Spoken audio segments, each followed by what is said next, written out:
सबसे पहले question number 11। Question number 11 देखें बेटा सही बच्चे। क्वेश्चन नंबर 11 में इन्होंने बोला है एक रिलेशन दे रखा है आर। क्या रिलेशन है बेटा? पी और क्यू के बीच में कोई रिलेशन है। पी और क्यू के बीच में कोई रिलेशन है। क्या रिलेशन है बेटा? The distance of the point, distance of the point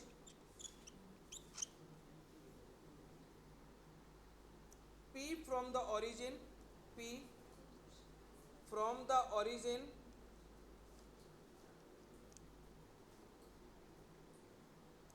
is same as the distance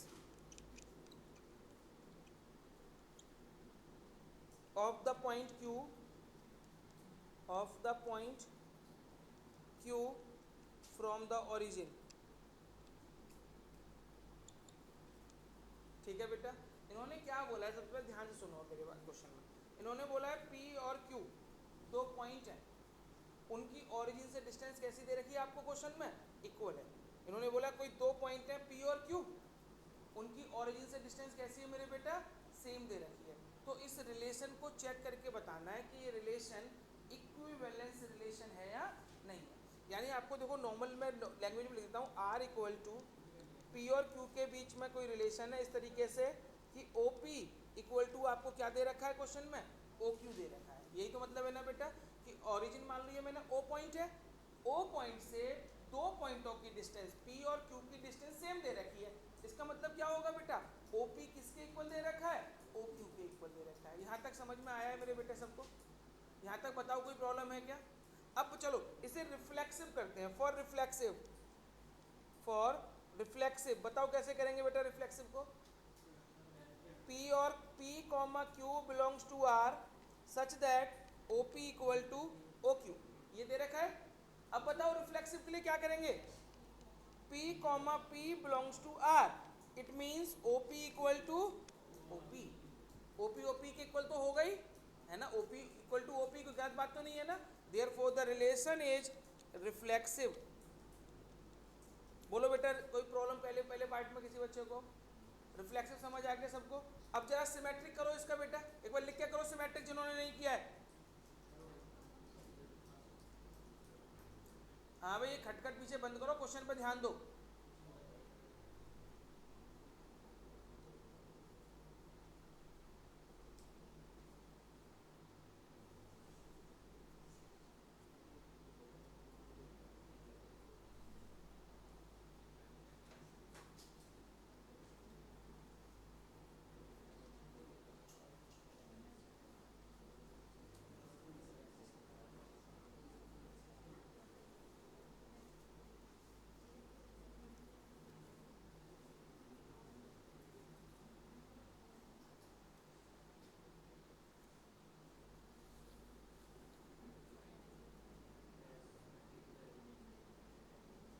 बेटा हो गया, सिमेट्रिक कर लिया है। OP equal to O Q बोल रहा हूं मैं, तो आप क्या बोलोगे? O Q equal to OP, therefore relation is symmetric. करा नहीं? क्यों नहीं कर रहे हो? बोलोगे तभी तो बताऊंगा बेटा, कोई बोलो तो सही। क्या समझना मुझे बताओ, मैं समझाऊं? आ गया? करो फटाफट फिर, जब चीज आ जाए समझ तब तो जल्दी करो। तुम लेट कैसे हो गए आज? आज भी जाम? बस नहीं मिली आज? ये होमवर्क में क्वेश्चन करा था बेटा आपने? पूछना तो नहीं है? 13 पूछना है। ये कौन सा 11 अभी कराऊंगा? करो बेटा ये जल्दी फटाफट करो बेटा, कैसे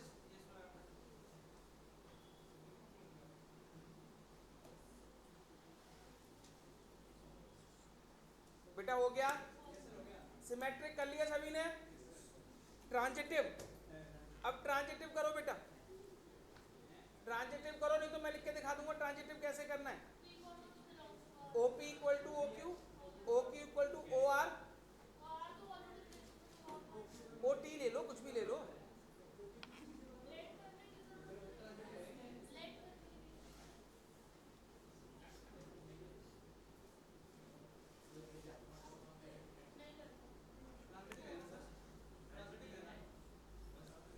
मान लो OP equal to OQ, OQ equal to OT, तो OP OT के भी तो इक्वल होगा।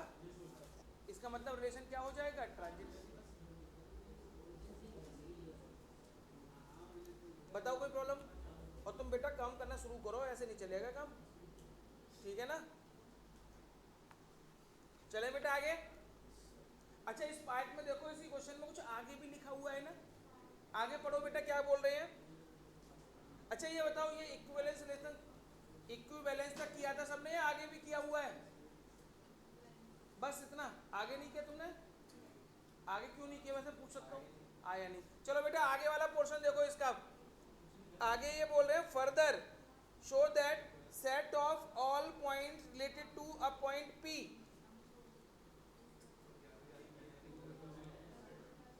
बेटा सुनो, अब इन्होंने बोला आपको शो करना है set of all point of P, जो P पॉइंट है उसके ऑल सेट ले लो। ये मान लो बेटा ओरिजिन है, मान लो ये तो ओरिजिन था, ध्यान से सुनना बेटा, ये मान लीजिए ओरिजिन है। अब ये मान लो P पॉइंट था, ये इनकी डिस्टेंस थी OP, यही था ना बेटा। अब ये बोले और पॉइंट भी ले लो, यहाँ पे मान लो Q R T, ऐसे कोई और पॉइंट ले लें। इन सबकी डिस्टेंस अगर हम निकालें यूँ, सबकी सेम ही होगी, है ना। तो ये सभी पॉइंट्स को अगर हम मिलाएं तो क्या फॉर्म करेंगे बेटा, ये सर्कल फॉर्म करता है ना। कि अगर P के रिलेटेड में हम ऑल पॉइंट्स ले लें और उस पॉइंटों की ओरिजिन से डिस्टेंस कैसी हो, सेम हो, तो वो क्या बनाते हैं बेटा, ये सर्कल बनाते हैं। देखो पढ़ के देखो, यही सब लिखा हुआ है उसमें, पढ़ के देखें बेटा एक बार, फर्दर के आगे पढ़ के देखें मेरे बेटे सभी बच्चे।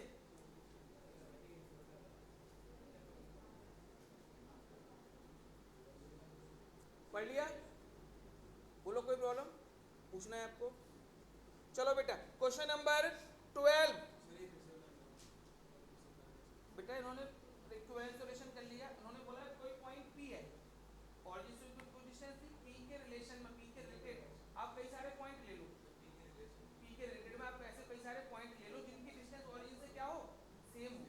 तो मैंने सारे पॉइंट ले लिए, मान लो यहाँ पे ये Q ले लिया, कुछ भी नाम दे दो, Q R T S M N, जिनकी सभी की डिस्टेंस क्या है, ओरिजिन से सेम है। तो सब ओरिजिन से डिस्टेंस सेम है, तो ये क्या बना रहे हैं, सर्कल। अब तुम बोलो है बेटा कैसे? हाँ बस डायग्राम बना के शो कर देंगे, लिख देंगे it's clear from the diagram above diagram the circle is, मतलब ऑल पॉइंट्स से जो बन रहा है वो क्या बन रहा है, सर्कल फॉर्म हो रहा है, बस यही लिखना है, ठीक है। क्योंकि खुद सोचो ना, किसी एक पॉइंट से जितने भी पॉइंट्स ले रहे हैं सबकी डिस्टेंस अगर सेम है तो हमेशा क्या ही बनेगा, वो सर्कल ही बनेगा, तभी सेम हो सकते हैं, है ना। एक पॉइंट ओरिजिन से अगर नापे हम तब। अगला क्वेश्चन देखो बेटा, क्या क्वेश्चन नंबर 12 कराना है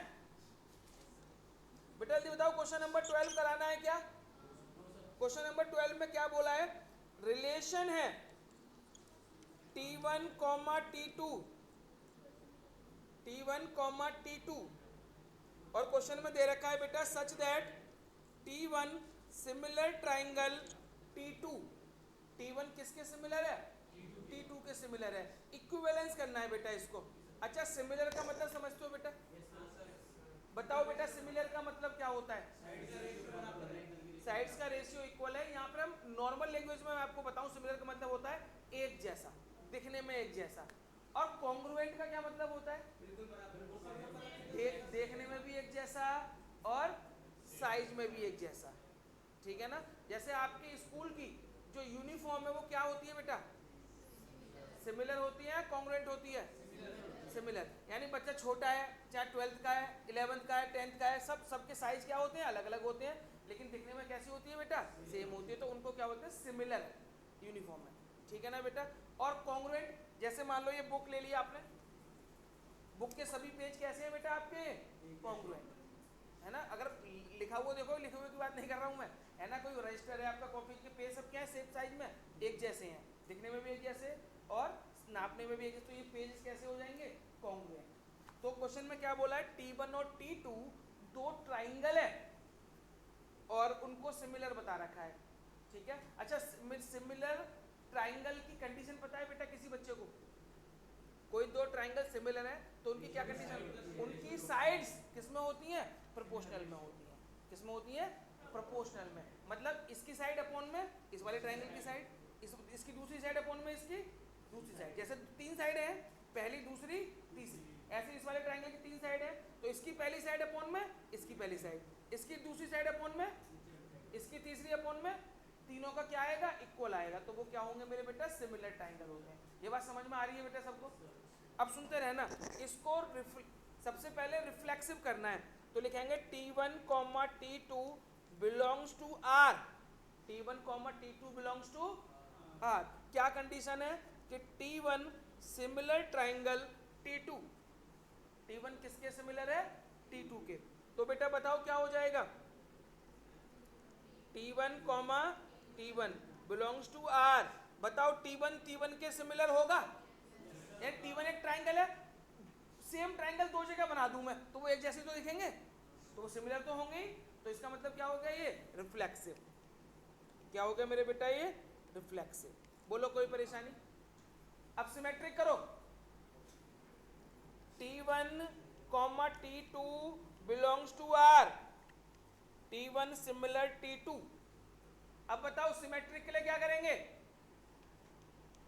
T2, T1 belongs to R, T2, T1 belongs to R, तो आप क्या लिखोगे, T2 सिमिलर T1। बोलो कोई प्रॉब्लम बेटा यहाँ तक? मैं बोल रहा हूँ T1 T2 के सिमिलर है, आप क्या बोल रहे हो, T2 T1 के सिमिलर है, बात तो एक ही है ना, इसका मतलब ये रिलेशन क्या हो जाएगा, सिमेट्रिक। अब बेटा ट्रांजिटिव करें इसको, ट्रांजिटिव, तो ट्रांजिटिव के लिए कंडीशन होगी T1, T2 belongs to R, T2, T3 belongs to R, तो T1, T3 भी क्या होना चाहिए, R के बिलोंग होना चाहिए, है ना। अब बताओ T1 सिमिलर है T2 के, T2 सिमिलर है T3 के, तो क्या T1 T3 के सिमिलर होगा? नियुक्ति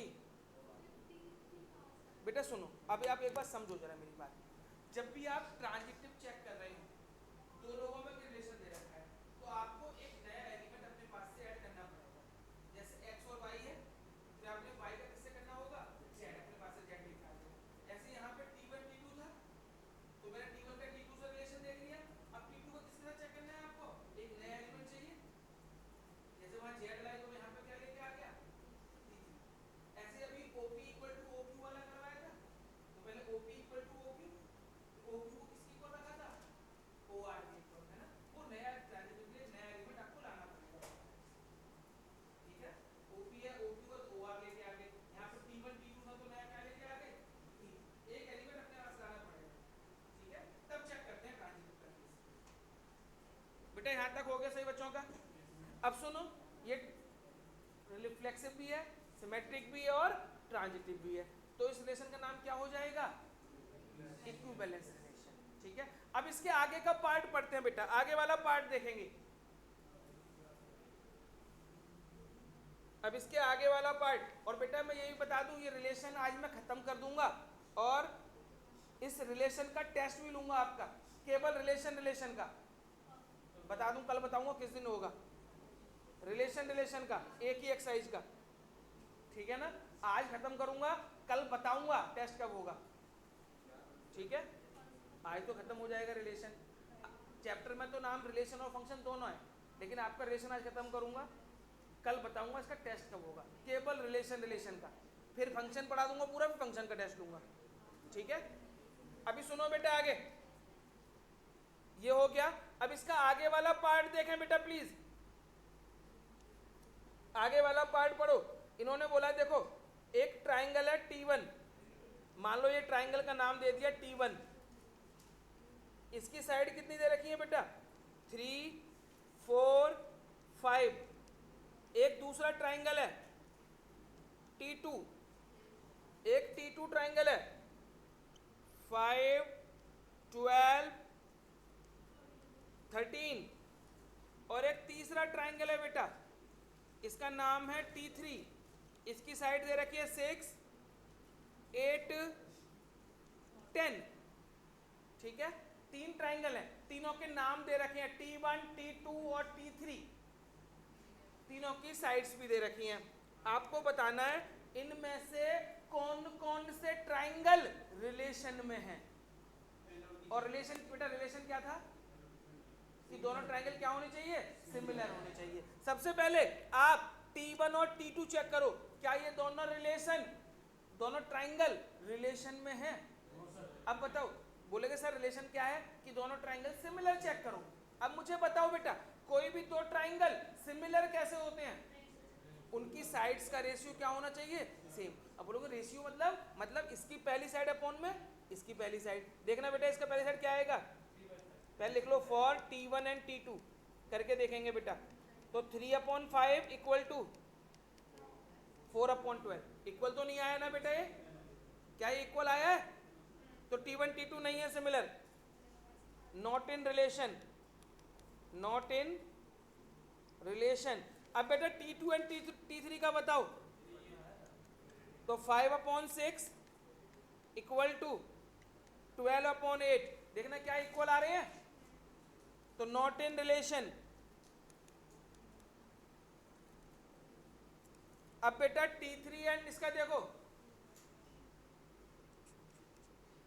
T1 एंड T3 का देखें बेटा, तो देखो 3/6, 4/8 और 5/10, देखो कट करके देखो सब 1/2 आ रहा है ना, तो लिख दो are in relation. T1 and T3 are in relation.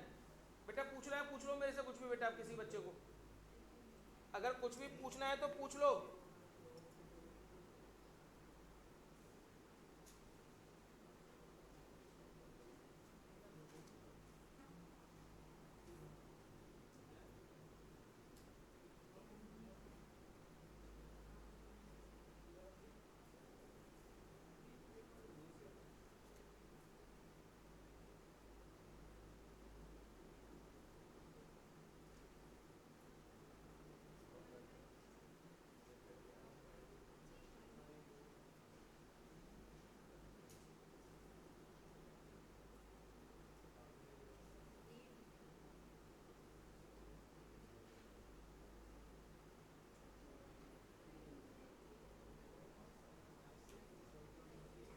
बेटा हो गया।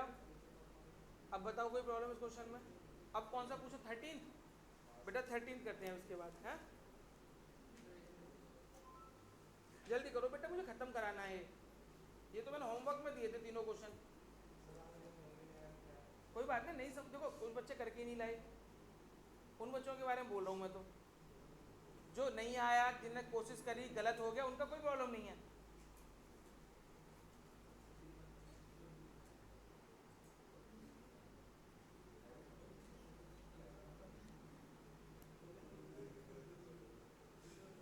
पायल तुम्हारा हो गया था ये पूरा, घर से करके लाए थे अभी कराए सही से पूरा, ये वाला पार्ट भी।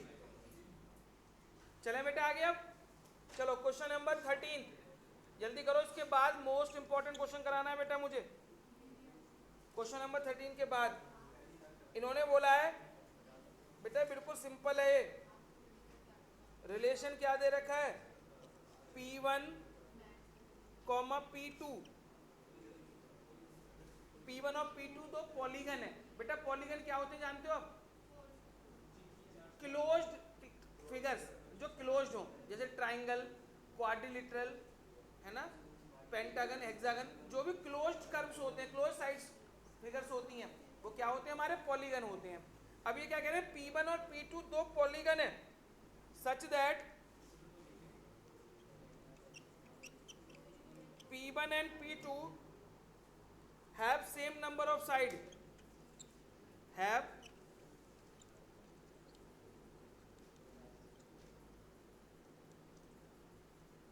same number of side।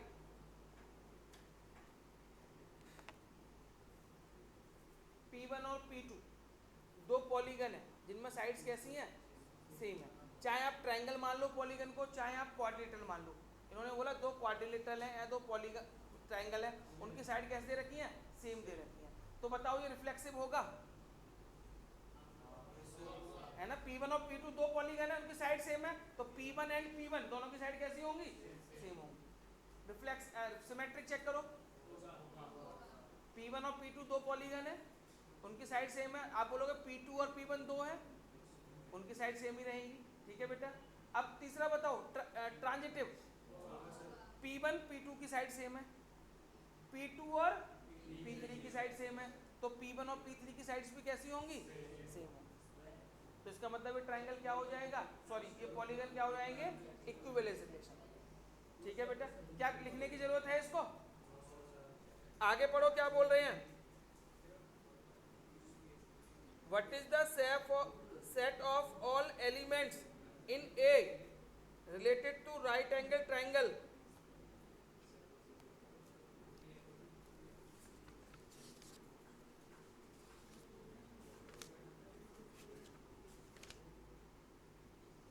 बेटा इन्होंने पूछा है, ध्यान से सुनना बेटा, एक राइट ट्राइंगल है, उसका एक सेट बनाना है। देखो ये लिखा हुआ है इन्होंने, what is the set of all elements, एक राइट ट्राइंगल का सेट है, उस ट्राइंगल का सभी सेट बनाना है जिसमें ऑल सारे एलिमेंट आ जाएं, तो लिख दो the set of all triangles. किसका बना दो बेटा आप, द सेट ऑफ ऑल, उसमें सारे टाइप के ट्राइंगल्स आ जाएंगे। और इन्होंने जो सेट बनाया है वो किसका है, राइट ट्राइंगल। तो आप उन्होंने बोला एक ऐसा सेट बनाओ जिसमें ऑल एलिमेंट्स आते हैं, वो राइट ट्राइंगल है बेटा, वो राइट ट्राइंगल सेट है, इससे पता लगेगा right triangle. What is the set of all elements in a related to right circle P inside P 4 and 5, इन्होंने राइट ट्राइंगल है इनसाइड P 4 5, इसको देखते हुए आपको ऐसा सेट बनाना है जिसमें ऑल ट्राइंगल्स आते हैं, मतलब ऑल एलिमेंट्स आते हैं। ये नहीं था क्या कौन सा सेट आता है, ऑल एलिमेंट्स आते हैं, तो जो एक सेट ऑफ राइट ट्राइंगल है, तो आपको ऐसा सेट बनाना है जिसमें सारे दो पॉलीनॉमियल आते हैं, इसमें तीन साइड होती है, तीन साइड होती है, तो all triangle, the set of all triangle.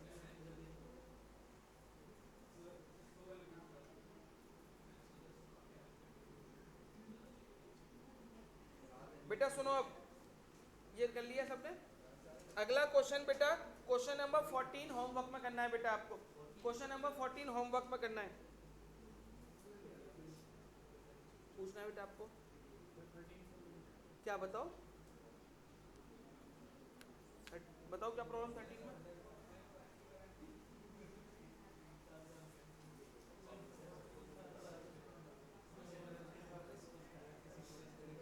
कुछ नहीं कह रहे, उन्होंने बोला ट्रायंगल है, राइट ट्रायंगल, देखो ना, what is the set of all elements in a related to right triangle, दोनों राइट ट्रायंगल बी है, ये ट्रायंगल है, उसमें साइड टू साइड है तीन चार, ये राइट ट्रायंगल है,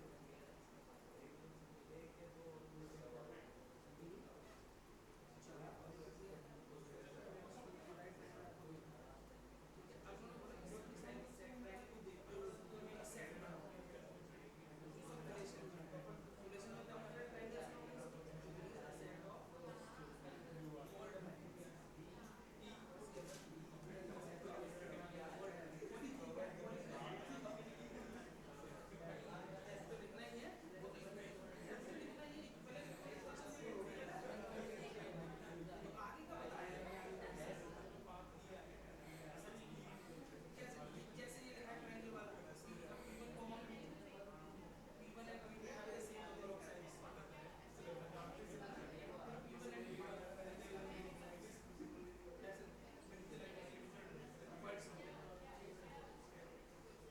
बेटा सुनो, अब बेटा सुनो, अब कोई बच्चा कुछ नोट ना करे और मोस्ट इंपॉर्टेंट क्वेश्चन है वो करें। सबसे पहले बेटा चांद सितारों से इस क्वेश्चन को सजा लो, क्वेश्चन नंबर 9, बहुत ज्यादा चांसेस हैं ये क्वेश्चन आपको एग्जाम में मिल जाए। क्वेश्चन नंबर 9, ध्यान से सुनना बेटा, एक सेट दे रखा है ए, x belongs to z such that x belongs to z such that 0 x 12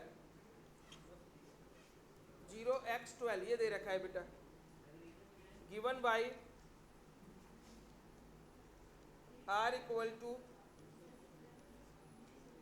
a comma b such that a minus b is a multiple of 4। बेटा ये क्वेश्चन आपको एग्जाम में मिलने वाला है, अब देखो सुनो बेटा ध्यान से, कोई बच्चा लिखेगा नहीं, नोट नहीं करेगा। सबसे पहले बताओ कंडीशन क्या दे रखी है, a माइनस बी का मॉड्यूलस क्या होना चाहिए, 4 का मल्टीपल होना चाहिए। अब देखो दूसरी बात, इस क्वेश्चन को चाहो तो आप रोस्टर फॉर्म में कन्वर्ट करके भी कर सकते हो। रोस्टर फॉर्म में नंबर कहाँ से कहाँ तक ले रखे हैं, 0 से लेके 12 तक, तो आपको सब नंबर चेक करने पड़ेंगे, है ना।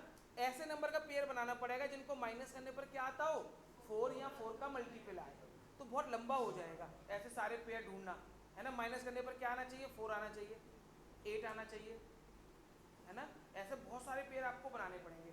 तो ऐसा नहीं है कि गलत हो जाएगा, लेकिन उसमें आपको पेयर बहुत ज़्यादा बनाने पड़ सकते हैं, इसलिए आप पेयर बनाने के चक्कर में पढ़ना मत। आप इस क्वेश्चन को नॉर्मल करना, कैसे नॉर्मल करेंगे देखो। सबसे पहले रिफ्लेक्सिव की बात करें, फॉर रिफ्लेक्सिव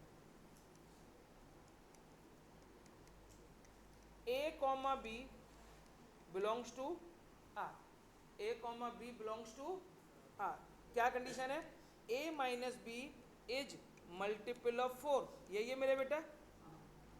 क्या करेंगे बताओ, b की जगह a रखेंगे तो a comma a belongs to R, a minus a equal to क्या आ गया, 0, 4 का मल्टीपल भी होता है, 0 तो किसी भी नंबर का मल्टीपल होता है, तो लिखेंगे it is multiple of 4।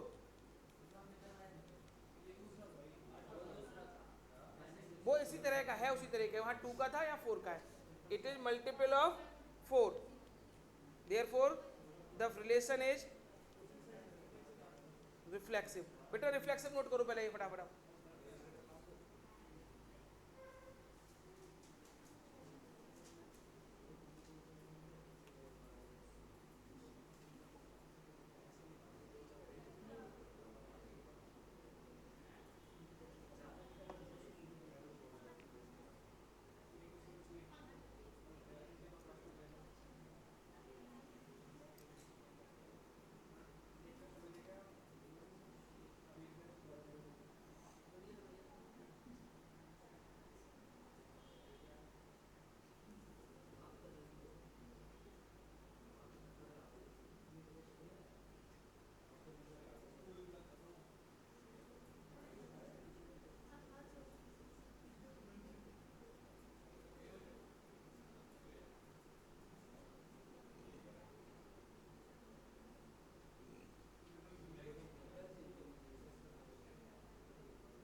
Reflexive करो, सिमेट्रिक में कराऊंगा, आप कर सकते हो तो कर लो चाहे, लेकिन वैसे मैं कराऊंगा ये पूरा क्वेश्चन। बेटा रिफ्लेक्सिव कर लिया, हो गया। अब लिखो फॉर सिमेट्रिक, बेटा रिफ्लेक्सिव नोट हो गया सब बच्चों का। अब देखिए for symmetric,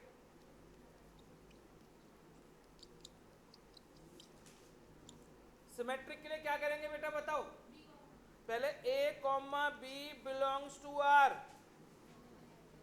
a minus B multiple of 4 है, तो बेटा 4m के इक्वल लेट कर लूं मैं उसे, ध्यान से सुनना बेटा, इनको माइनस करने पर क्या आना चाहिए, मल्टीपल ऑफ 4 आना चाहिए, तो मैंने क्या मान लिया 4m।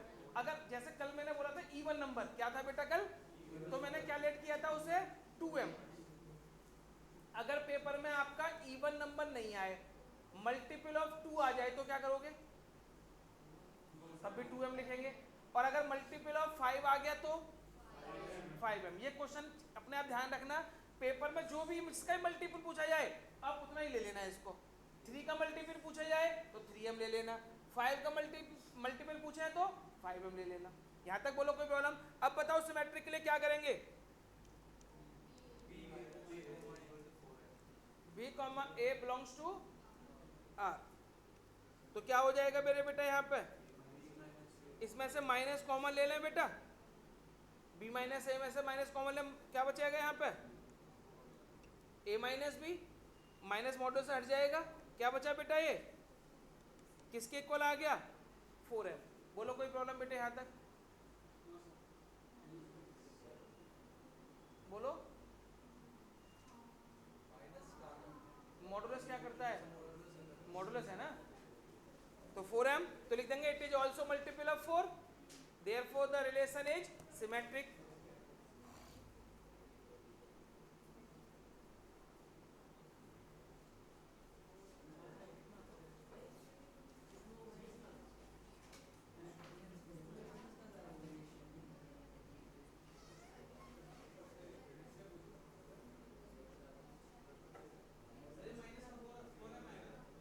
नहीं बेटा मॉडुलस लगा हुआ है ना,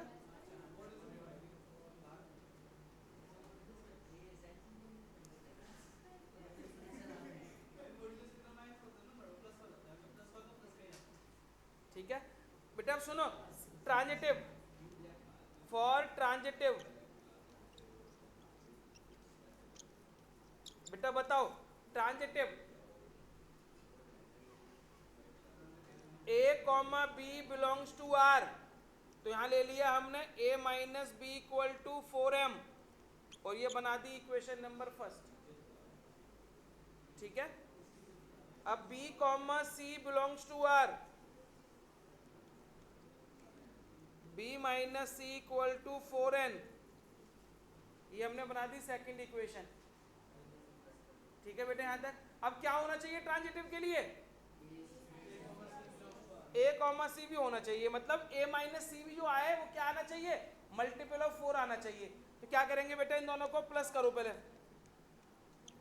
1 प्लस 2, इन दोनों को प्लस करेंगे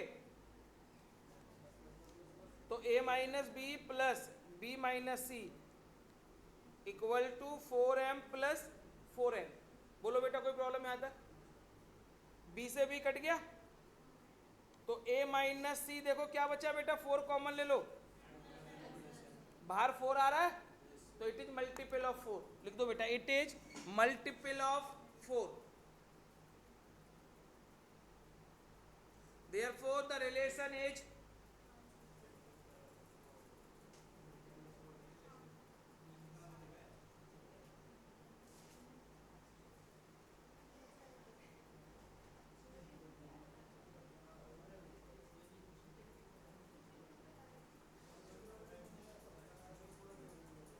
हो गया बेटा, नहीं। अब सुनो बेटा आगे, बेटा अब ध्यान से सुनो जरा,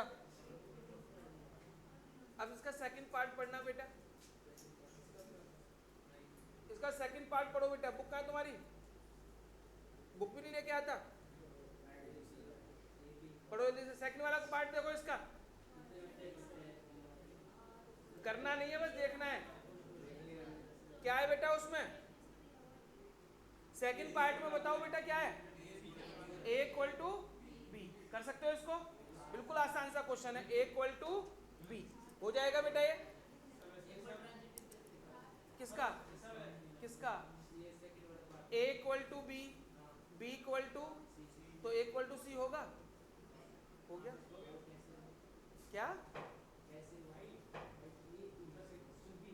a इक्वल टू बी है, b सी के इक्वल है, तो क्या a सी के इक्वल होगा, तो खुद ही कह रहा होगा, फिर को कैसे होगा, तू खुद कह रहा होगा, नहीं होगा बेटा। a और b आपस में इक्वल है, b और c आपस में इक्वल है, तो क्या a और c आपस में इक्वल नहीं होंगे।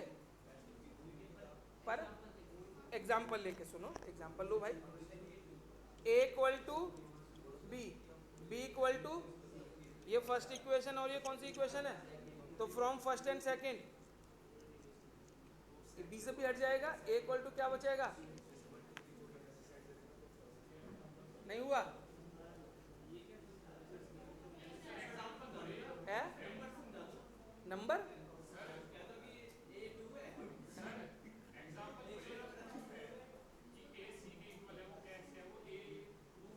अच्छा तेरे पास 5 रुपए हैं, इसके पास भी 5 रुपए हैं, तो तुम दोनों के पास 5-5 रुपए हैं। अब मैं कह रहा हूँ इसके पास भी 5 रुपए हैं, तो तेरे और इसके पास बराबर रुपए होंगे नहीं होंगे, नहीं होंगे।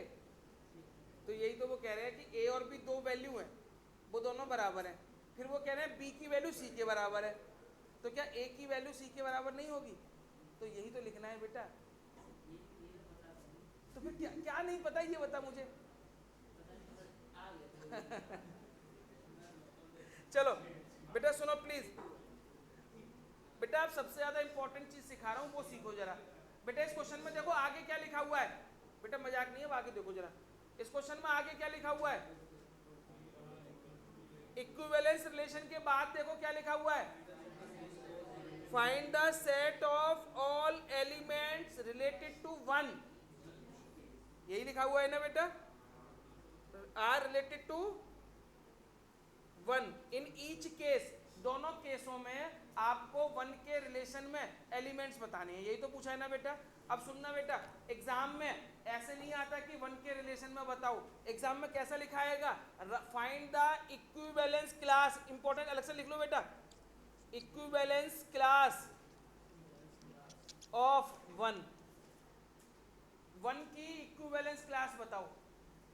एग्जाम में बोर्ड में कई बार पूछा गया ये, जबकि एनसीईआरटी में क्या दे रखा है कि find the set of all elements, सभी एलिमेंट्स का सेट बनाओ जो वन के साथ रिलेशन में है। एग्जाम में कैसा आएगा, right the equivalence class of one, equivalence class बनानी है। तो बेटा वो जो सेट दे रखा था वो 0 से लेके कहां तक दे रखा था, 12 तक। 0 से लेके कहां तक था बेटा, तो आपको एक सेट बनाना है पहले वाले केस में जो वन के रिलेशन में हो। किसके रिलेशन में हो बेटा, तो आप वो नंबर लिखो वन के साथ जिनका वन माइनस करने पर क्या आता हो, 4 आता हो या 4 का मल्टीपल आता हो। कौन कौन से नंबर होंगे बेटा, 5 होंगे और क्या होगा, 9 होगा, 1, 5 और 9।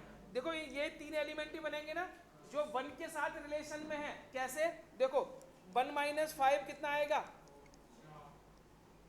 1 कॉमन 1 माइनस 9 कितना आएगा, 8, मल्टीपल ऑफ 4 आ रहे हैं ना।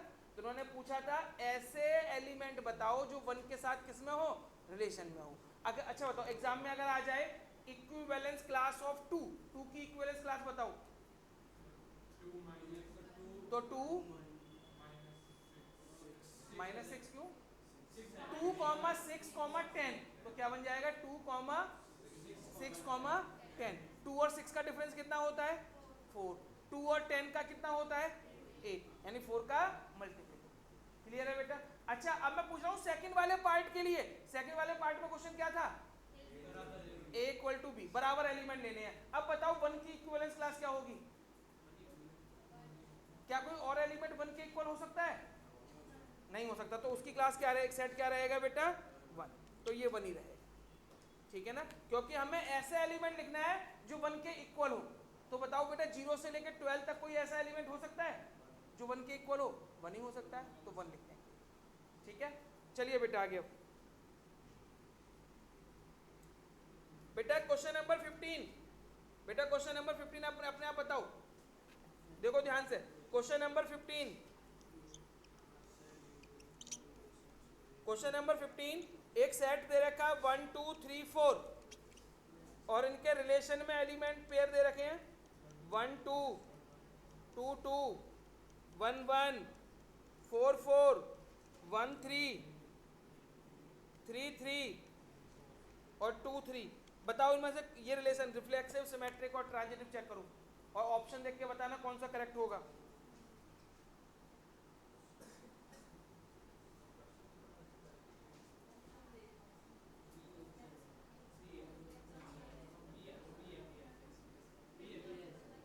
क्या है बेटा बताओ, रिफ्लेक्सिव है क्या ये, रिफ्लेक्सिव कैसे बताया था मैंने, सिंपल तरीका, देखो 1, 2, 3, 4 है, देखना इन सबके डबलेट हैं क्या, 1, 1 है, 2, 2 है, 3, 3 है, 4, 4 है, मतलब रिफ्लेक्सिव तो कंफर्म हो गया। अब सिमेट्रिक बताओ, देखो 1, 2 है, 2, 1 है क्या, नहीं है, तो नॉट सिमेट्रिक। अब ट्रांजिटिव चेक करो, 1, 2 और 2 से स्टार्ट होने वाला कौन सा है, ये रहा, तो 2, 2, तो 1, 2 भी होना चाहिए, 1, 2 है। आप कहोगे सर एक और है, ये भी चेक करना पड़ेगा। देखो ऐसा है ना, 1 का 2 से है, 2 के लिए कौन सा है बेटा, 2 का 2 से भी है और 2 का 3 से भी है, तो पहले इन दोनों का चेक करो, तो क्या है 1, 2, 1, 2 है उसके अंदर। अगर इससे चेक करें तो 1, 3 ये रहा, इसका मतलब ट्रांजिटिव भी, तो मतलब ये रिफ्लेक्सिव है, ट्रांजिटिव है, कौन सा नहीं है, सिमेट्रिक। ठीक है बेटा, क्वेश्चन नंबर 16 पढ़ो जल्दी से। क्वेश्चन नंबर 16, देखो एक रिलेशन दे रखा है बेटा a, b such that a equal to b minus 2। a की वैल्यू b से क्या है बेटा, b माइनस 2, b से 2 छोटी है, सुनना बेटा, और b की वैल्यू क्या दे रखी है, ग्रेटर देन 6, b की वैल्यू क्या ग्रेटर देन 6। बेटा इनके ऑप्शन देखो जरा, पहला ऑप्शन है 2,4, दूसरा ऑप्शन है 3,8, तीसरा ऑप्शन है 6,8, अगला ऑप्शन क्या है 8,7। देखना बेटा पहला ऑप्शन गलत हो जाएगा।